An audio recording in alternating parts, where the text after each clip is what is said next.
This talk is primarily about looking at your current business, learning what's working, and then seeing where you can go next. Why are we talking about this? Well, unless you've been living under a rock, this has not been an ideal year for tech companies. Things have not been easy. We have seen layoffs, stock crashes, recessions, hiring freezes, contractions, churns, and all that sort of stuff has been happening in our industry, and we've been somehow trying to deal with it. So why should I talk about this? Well, 2021, for many of us, was the best of times. It was a very good year to be operating a tech business. Literally everything could not be better. Funding rounds were through the roof. Consumption was through the roof. If you look at how many investments were made in 2021, it certainly stands out as a remarkable year. We were doing more rounds. We were valuing companies higher than ever before. In 2021, we minted more unicorns than any point by a substantial margin, and we were doing more bigger rounds as well. The average size of a venture capital round was way, way bigger than we had ever seen. And all of that led us to believe we were all geniuses. Basically, if me and you start a company tomorrow, our first round would have been a secondary. We'd take $2 million off the table. We'd go and hire a few people. It just couldn't have been easier in so many ways. The problem when we looked at our businesses was because not just tech startups, but all tech startups' customers, and often all of their customers' customers, were doing so well off all of the effectively cheap or free money that was being given into the system. As a result, of course, sales went up. Of course, demand went up. Everything looked good last year. The challenge was, I think, when a lot of us looked at our businesses, we were thinking we were a genius, when in reality, we were kind of more effectively like this subway guy. I don't know if you've seen this meme, but the guy who thinks that he helps the trains leave the station. And I think for a lot of folks, they were claiming credit for things that were happening in their business that was really nothing to do with them at all. And then that brings us to this year, the worst of times. And I say we hope, because we really hope this is the low point, but it can get a lot worse too. And what the low point really means is, as we know, the Bessemer Cloud Index is a good measure of how all of your companies are being valued. And you can see we had some good times, and now we've had some bad times too. Multiples have fallen from 20x to 5x. Generally speaking, the market and the way in which the market values tech companies specifically. By the way, tech companies are the top line, the blue line, the one that totally broke away and then fell back to reality. That has led us to where we are today, which means, as always, we're in trouble because we've raised a load of money, or if you have raised a load of money, you now have this valuation to explain, and you have this chart to explain, and the two things aren't compatible. It's no longer stomachable to be doing $1 million in revenue and be valued at $500 million. And we need to make that make sense. Now, thankfully, whenever times are tough, you can always count on the venture capitalists to start blogging. And they blog, and they write things like this. Do smart things, don't do dumb things, stop spending money on shit that doesn't work, only spend, all the usual advice gets rolled out again and again and again. And what that really means is that as founders, we all start to worry about all of these metrics yet again. Now, practically speaking, we should have been worried about these the entire time, but when times are good, you tend not to look too closely at the bad news. When times are bad, you tend to actually have a look and realize maybe buying customers that are worth 50 cents for $4 isn't a great idea. And the one thing I can say that's true, invariant, whether you're in good times or bad times, is that healthy growth will fix all of these problems. And that's the real challenge for us all, is to find the healthy growth within our business, accepting that we might have added some unhealthy growth along the way, especially when times were good. So as we look towards planning 2023, which is going to be next year for you all, maybe you have a round to raise, maybe you have targets to hit, maybe you have some sort of next sort of scenario to get through. We'll talk about what I think you should be doing. The first piece is to really work out what is working and what's working particularly well for us. So during the good times, businesses tend to widen their appetite. And a lot of us would have done this. If you go and raise a big round, you'll tend to be like, right, now we've got 20 million, we should spend a lot on trying a lot of new stuff. After all, we have this massive valuation to hit, right?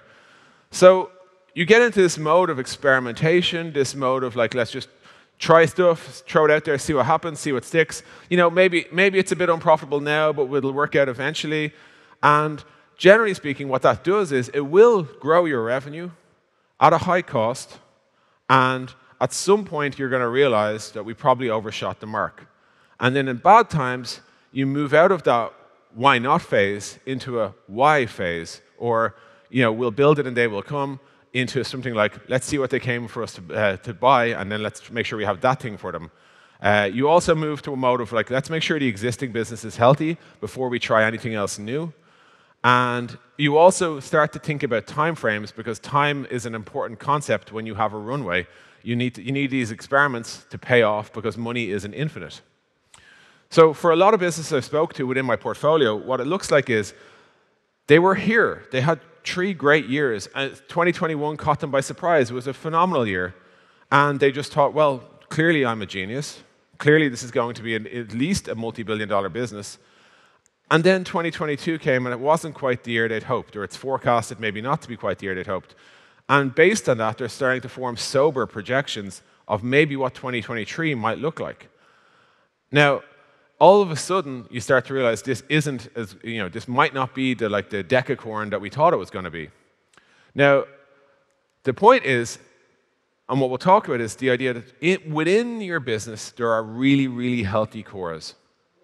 There always are, otherwise you wouldn't be able to afford a ticket to SaaStock, Within your business, there are also pretty mediocre parts of your business that aren't working.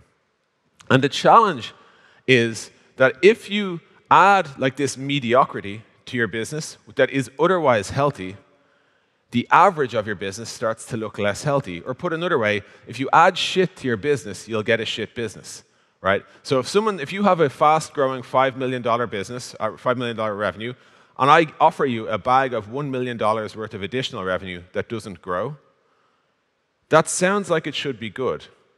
But actually, it's not as good as you'd think. You now are a slower growing business with no leverage on this existing bag of revenue.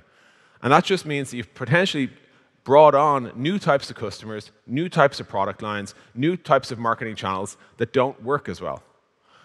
And one way to think about this is if you had a healthy business, your ambition kicked in, so you added a lot of ideas on top, and the net is you have a chunk of your business that's a little bit shit.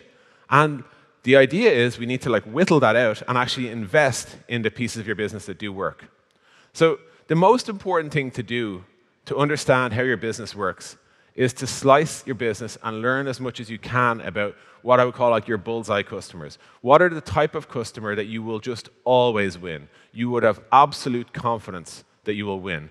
As an example, Figma, Figma knew going into any internet startup that was using Photoshop that we're going to win. Full stop. It wasn't a discussion. Their confidence was 100%. You need to find those customers where you know that you can be strongest. What vertical are they in? What size segment are they? What source? How do they find your business? What products do they buy? Do they sign up through sales? Or do they sign up through self-serve? What features of your product do they use? Which team in the company actually uses your product, and how often do they use it? If they churn, why do they churn? How much do they churn? Why do they expand, if they expand at all? And then who do you compete with, and how do you win? And you want to keep drilling in to get absolute specificity here. In specificity lies your power, and it's okay if you have 10 million of revenue and you found your bullseye customer, but it only explains 4 million or 5 million. That's fine, because if you know exactly where you can win, you can invest hard there. You would rather be a 5 million business growing fast than a 10 million business growing slow, because speed will take care of the time or the gap very quickly. And it's really important to realize that. So I really encourage you to zoom in on what customers, if you had to bet your mortgage or your car or your house, what customer type would you say, let me pitch them and I guarantee you we will win? That's the customers you need to invest and build a business around. Your best customers are the ones that you can sustainably acquire, who use your product deeply and get differentiated value. All 3 of these things are really important, right? You have to be able to sustainably acquire them. It can't just be friends and family. It can't be just a one-off coupon. It needs to be some route to market. Either it's virality, or it's some reseller partner, or it's some type of brand campaign that you found that really hits the spot. They have to use your product a lot. If they just use your product in a really thin way, then it's going to be an easy product to copy. That's just the reality of software. If there's just one specific feature, people are going to realize this dude's making a load of money off a very small bit of code. We should build that too and charge half the price. That's how software works. And lastly, they have to get differentiated value. So it can't just be something they could get from anyone. Otherwise, you end up in perfect competition, which is just a crapshoot. The single biggest thing you've done, if you've harmed your business, has been adding complexity to it. And the complexity comes from all of these ideas of let's try and grow, let's try and expand, let's try and do more stuff. Startups don't die by homicide, they die by suicide. And the suicide usually comes from making things more and more complex. Complex ads, complex landing pages, pitches, sign-up flows, sales routing, onboarding, UI, how you sell, how you cross-sell, how you upsell, how you do a roadmap, how you design your org chart. All of that stuff just slows you down, makes you harder to use, harder to buy, harder to engage with. There are people in your company who will love complexity.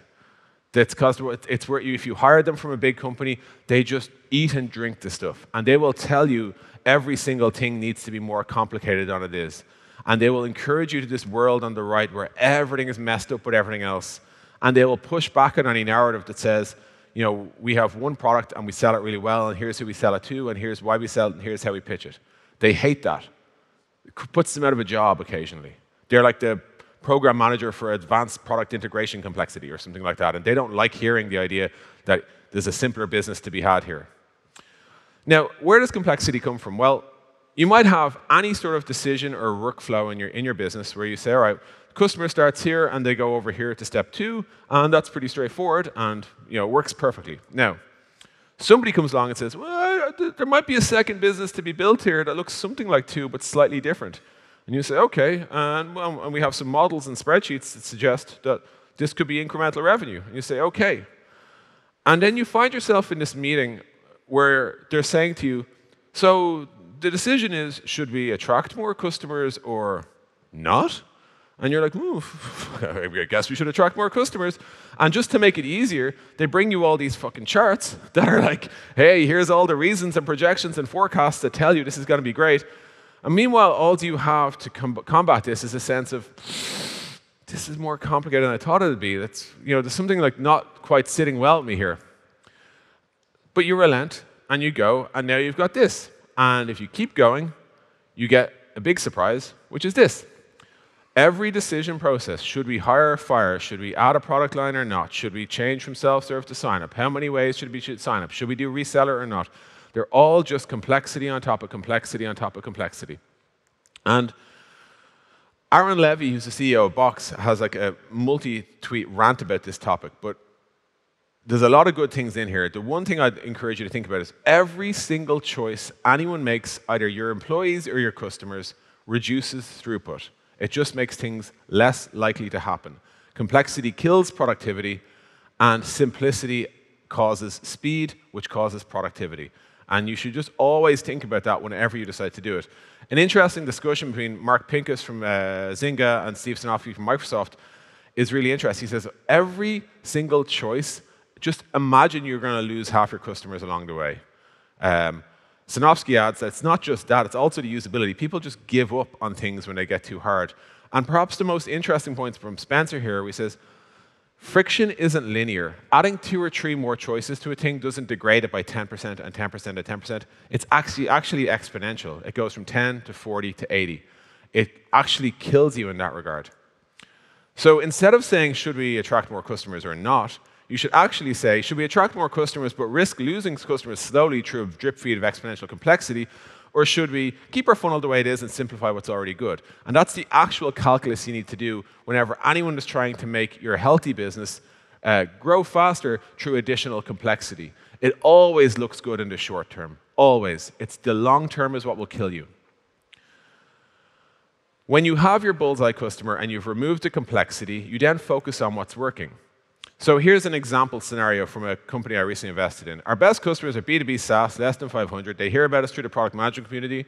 They buy us to formalize road mapping. They sign up through self-serve, but then they convert over to sales-led, blah, blah, blah, blah, blah. Now, when you look at this bullseye customer, it's a narrow set, but it's a set where they have very, very high confidence that they win. And when you have that, like they've done their homework, you realize that there's a real opportunity to just refine and perfect this. So you ask yourself, what are the most important things that every function can do to nail it for this customer? That's everyone from sales through product all the way through. Ensure you're doing all of them in order of impact. Do not post-rationalize. Do not say, well, it turns out we were already doing a thing that kind of helped that customer, so we should just keep doing it, right? That's the easiest thing to do. The actual approach is, what is the most important thing to do, given the resources we have, to maximize throughput for that customer where we know we will always win? And that's how you perfect your sort of company around these customer archetypes. Put another way, you invest in these and you do not invest in the gray lines instead. Now, if you want to grow your business, generally speaking, you have 4 options. Well, 5 if you count what I just said, which is work on your current healthy business. You can go up market. You can sell more stuff to your existing buyers. You can sell more stuff to new buyers within your existing customers. Or you can package your product for specific new verticals. They're generally speaking the options that you can pursue to grow new lines and new engines of revenue within your business. I have to warn you, all of these approaches are hard, expensive, and they might add complexity. And you have to understand that that complexity has to be ROI positive, okay? Otherwise, you're just going to end up recreating the problem sets all over again.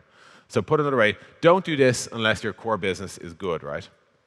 You can take your product up market. The reward will be higher ACV, lower churn, stickier usage, longer contracts. The challenges will be brand new features, heavy platform investment, endless requests for customization. The marketing will be different. You're going to need to talk to analysts. You're going to need different like, types of campaigns to pitch ROI. Less like going on product hunt, more like talking to industry analysts. The purchase journey gets complicated. Sales will have longer buying cycles. They'll have buying committees. The rip and replacement challenges will be harder. And support will have to deal with SLAs, ProServe, customer success, or whatever. But that is an option. I frame it in terms of what's good and what's hard because it's not a no-brainer. It's just something, if you're going to bite off this extra revenue, do it with the full context of what you're actually biting off. Otherwise, if you think of it as just being like more money from bigger customers, duh, you will make some bad mistakes. Similarly, build more for your current buyers.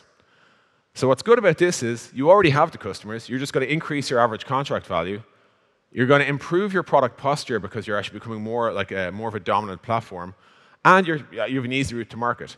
The challenge is, obviously, you have to build new product. You have a new competitor set. You probably need new headcount. Your R&D cost will rise.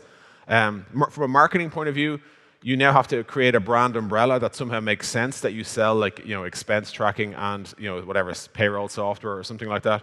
From a sales opportunity, there's a new challenge or an opportunity for relationship managers. They have to earn their money in a different way. And from a support point of view, you've got more shit to support. You've got like, now, which product is this, and what plan are you on, and all that sort of stuff. You can build for new buyers within your current customers. So the the good thing here is you get more ACV from current customers. This can help you go wall to wall within a business and ultimately become a source of truth or a primary platform. And there'll be compound benefits. So, for example, if you were a sales software and you added marketing, you now actually are probably better at both because of the fact that you share a record. The challenge here is it's a brand new buyer, so it's a brand new landscape. And you'll be constrained by your current architectural choices. That's a constraint on you that will actually slow you down, that would not slow down a new startup. From a marketing point of view, you have even a higher level brand challenge. You need to work out, like, is your current company like an endorser for this sub-brand that represents this new product? Is it all called one thing? Is it all Intercom, or is it all like Salesforce or whatever? Or is there sub-brands within it? From a sales point of view, you need to make sure that your current product champion has the clout to get you cross-functional introductions and connect you with new people. And from a support point of view, you've fundamentally 2 different customer types. And that ultimately means you have to start thinking, should we have 2 different sales teams, 1 for each product? Should we have 2 different support teams, 1 for each product, etc.? And then lastly, you can build for like this should say verticals. You can build new products, you can package your existing products for new verticals. Now, the nice thing about going after a new vertical is often there's little product work to be done. You just need to say, we're Intercom for hotels. It's still Intercom, just happens to work for hotels, right? You can do that type of thing. You'll find less competition in niches because people that generally wouldn't ever go and build something like an Intercom for hotels or whatever. So you'll often find you're pushing an open door. The challenge might be that you have to do some platform work. You might have to build some very specific integrations for that vertical, like integration with like booking hotel systems or whatever. From a marketing point of view, you should assume nothing you're doing will work. You need to like go to hotel conferences or whatever it might be, right? It's an entirely different challenge. From a sales point of view, there's often new domain expertise required because no one can speak the language of this new vertical. However, the upside is you don't have to do a lot on the product if you get this right, except for a few integrations. So as you weigh this up, these options to grow your business, two things I'd say, maybe three things I'd say. One is building everything for someone is generally speaking better than building something for everyone. The only caveat is if you have something for everyone, you'll be able to get into any business out there, but you'll probably struggle to stick. If you build everything for someone, you'll have a very specific market, so most of the people you have nothing for, but for the people you have built for, you will stick like glue. Secondly, you want, generally speaking, to have the smallest product possible. This is like a weird thing that our industry forgets. You generally want to get as much cash as possible out of as little code as possible. The only exception here is that if you go too extreme, you can be quite copyable or your moat can break, like people can find a way to just duplicate what you have. But you do not want a big, massive product unless it's paying for itself. And a lot of the times, these products just get bigger, not better. And then lastly, I'd just say, beware the asymmetry of mediocrity. One way I describe this is if you drop a cockroach into a bowl of strawberries, the whole thing is disgusting. If you drop a strawberry into a bowl of cockroaches, it doesn't make a difference. That's the asymmetry. When you attach a mediocre line of revenue to a healthy business, it damages it a lot. If you attach one little bit of health to a weak business, it doesn't help a lot either, right? So just beware that if there are bad businesses inside your good business, they're actually dragging you down. They are not for free. So if you're looking to reaccelerate or accelerate, first find your strong core business, do the slicing, do the homework, find your bullseye customers, strip all the complexity away, focus your entire company around nailing that specific thing, and only then should you go pursuing the new verticals, the new revenue opportunities, which is upmarket, more stuff for your current buyer, more stuff for new buyers within your current business, or tailoring for verticals. I'm Traynor. I hope that was useful. Take care.